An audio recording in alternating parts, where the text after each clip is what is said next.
مرد ایک ایسی مخلوق ہے جسے ایک ہی عورت بار بار دھوکہ دے تب بھی وہ کچھ ہی وقت میں اس پر پہلے والا یقین کر لیتا ہے۔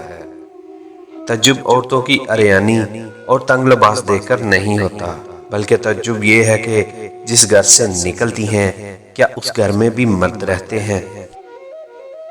کچھ بیٹیاں باپ کے گھر شہزادیاں اور شوہر کے گھر رانیاں ہوتی ہیں، کیونکہ سارے مرد ایک جیسے نہیں ہوتے۔ جن کی پلکیں بات بات پر بھیگ جاتی ہیں وہ کمزور نہیں بلکہ دل کے صاف ہوتے ہیں۔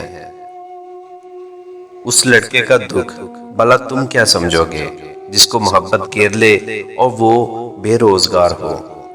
انسان کے ارد گرد ایسے بھی لوگ اپنوں کی شکل میں موجود ہوتے ہیں جو گلے لگ کر انسان کی جڑیں کاٹ دیتے ہیں۔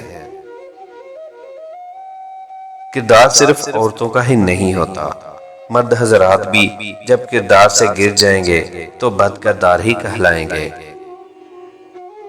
اور میں نے ایک مرد سے ٹھکرائی ہوئی عورت کو ہر مرد سے خوف کھاتے دیکھا ہے۔ دنیا میں سب سے مشکل کام اپنی اصلاح کرنا اور آسان کام دوسروں پر تنقید کرنا۔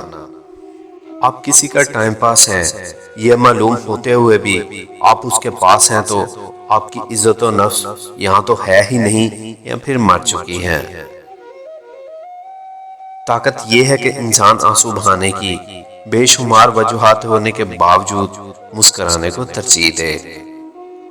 ناف سے نیچے کے وجود کی خواہش جاگتے ہی محبت رخصت ہو جاتی ہے۔ طوائف تو پیسے لیتی ہے، دھندا کرتی ہے، مگر محبت کے نام پر جو ہوتا ہے وہ کیا ہے؟